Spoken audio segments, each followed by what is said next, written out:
If you are setting up your classroom for the new school year and you want an easy way to connect with families and keep students engaged, ClassDojo is a great place to start. In the next few minutes, I'll show you exactly how to set up your account, create your first class, add students, and have everything ready for the first day of school. My name is James. I'm a first grade teacher, and I help teachers use technology to save time and keep their students engaged. The first thing you'll need to do is go to ClassDojo.com.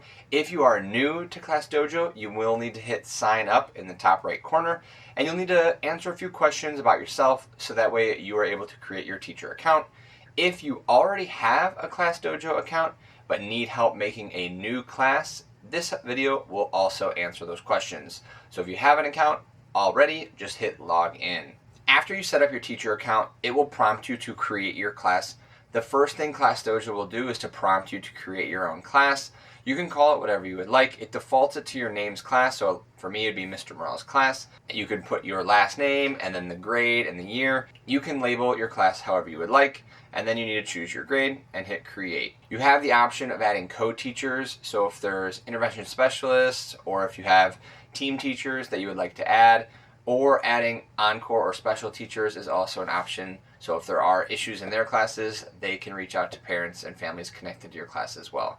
The next thing you'll need to do is you'll need to add your students. I highly recommend adding your students by first name and last name. If you aren't super comfortable with last name, definitely do their last initial. ClassDojo has a really helpful feature that you are able to auto-enroll the students into the next grade. If the next year's teacher uses ClassDojo, they're able to add the students already with the created and connected account, so students and parents don't have to create new accounts every year. They'll just be auto-enrolled based on what the teacher selects in the next school year. You don't want to just put the student's first name. If there's 10 kids named John in ClassDojo, you won't know who is who.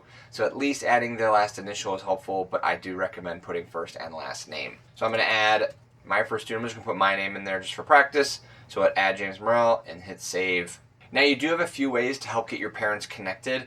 You can get individual printouts, so that way it will share each parent a specific code they need to access their student's account and help them download the ClassDojo app.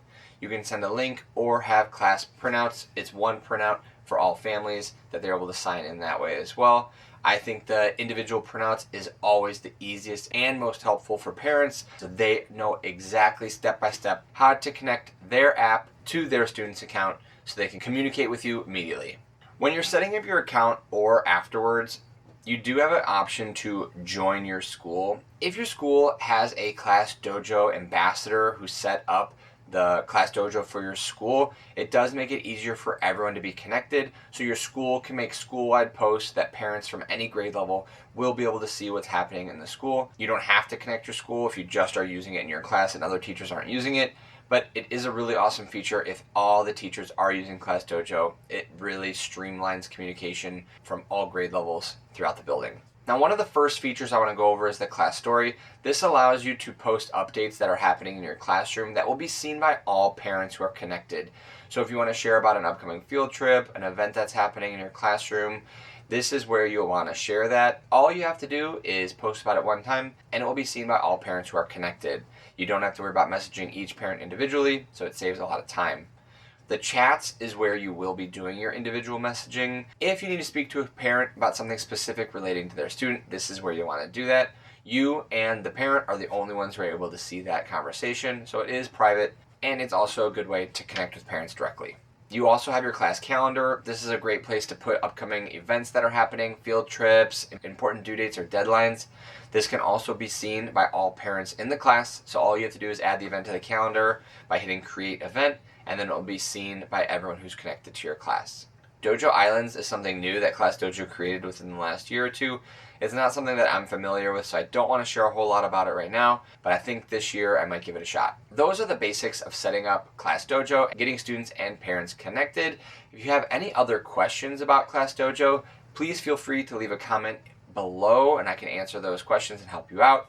But if you felt like you learned something from this video, please leave a like and subscribe to my channel. I'd really appreciate it. Thanks.